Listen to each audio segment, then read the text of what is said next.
కేంద్ర ప్రభుత్వ ఉద్యోగులు ఎంతో ఆసక్తిగా ఎదురుచూస్తున్న 8వ పే కమిషన్ నివేదిక సమీపిస్తున్న వేళ ఉద్యోగ సంఘాలు సరికొత్త డిమాండ్లను తెరపైకి తెచ్చాయి.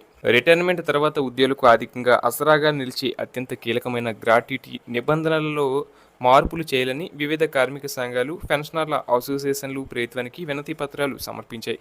గ్రాట్యుటీ గరిష్ట పరిమితిని భారీగా పెంచడం, లెక్కింపు విధానాన్ని సవరించడం, మరణాంతర ప్రయోజనాలను మెరుగుపరచడం వంటి అంశాలు ఈ ప్రతిపాదనలో ప్రధానంగా ఉన్నాయి. ప్రస్తుతం అమల్లో ఉన్న గ్రాట్యుటీ నిబంధనలు కనీసం 5 ఏళ్ల సర్వీసు పూర్తి చేసుకుని రిటైర్డ్ అయిన ప్రభుత్వ ఉద్యోగులకు ప్రస్తుత నిబంధనల ప్రకారం గ్రాట్యుటీ ప్రయోజనం లభిస్తుంది.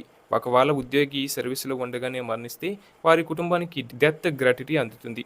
అలాగే ప్రస్తుత లెక్కింపు సూత్రం ఎలా ఉందంటే, retirement come death gratuity is equal to ప్రతి 6 నెలల సర్వీస్ కాలానికి బేసిక్ పే ప్లస్ డిఏలో 1/4 వంతు చొప్పున లెక్కిస్తారు. గరిష్ట పరిమితి ఈ గ్రాట్యుటీ మొత్తం ఉద్యోగి చివరగా పొందిన వేతనానికి బేసిక్ పే ప్లస్ డిఏ గరిష్టంగా 16.5 రెట్లు మాత్రమే ఉండాలి. అలాగే ఆర్థిక పరిమితి అంటే ప్రస్తుత నిబంధనల ప్రకారం ఒక ఉద్యోగికి వచ్చే గరిష్ట గ్రాట్యుటీ పరిమితి 25 లక్షలుగా ఉంది. అలాగే Indian railways technical supervisors association తన మెమోరాండంలో గ్రాట్యుటీ గరిష్ట పరిమితిని 50 లక్షలకు పెంచాలని డిమాండ్ చేసింది. ఇక కొత్త లెక్కింపు విధానం వచ్చేసి gratuity is equal to 1/3 into basic pay plus DA పూర్తయిన 6 నెలల సర్వీస్ కాలం.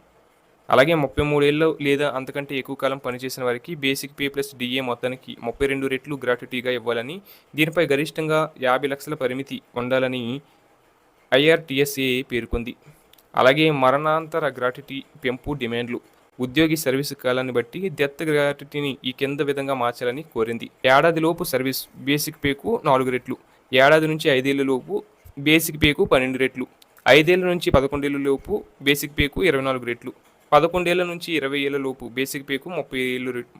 అలాగే 20 ఏళ్లకు పైబడితే ప్రతి 6 నెలల సర్వీస్ కాలానికి సగం వేతనం చొప్పున గరిష్టంగా వేతనానికి 50 రెట్లు లేదా 50 లక్షల పరిమితికి లోబడి చెల్లించాలి. ఇక railway senior citizens welfare society పెరుగుతున్న జీవన వ్యయానికి అనుగుణంగా గ్రాట్యుటీ పరిమితిని ఎప్పటికప్పుడు సమీక్షించాలని కోరింది. రిటైర్డ్ అయిన వెంటనే ఎలాంటి ఆలస్యం లేకుండా గ్రాట్యుటీ సొమ్ము అందేలా చూడాలని డిమాండ్ చేసింది.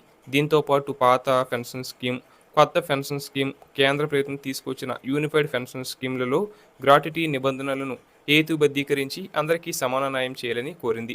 అలాగే ఉద్యోగ సంఘాల జాతీయ కౌన్సిల్ అందరికంటే ఒక అడుగు ముందుకు వేసి భారీ డిమాండ్లను ఉంచింది. గ్రాట్యుటీ గరిష్ట పరిమితిని ఏకంగా 75 లక్షలకు పెంచాలని కోరింది.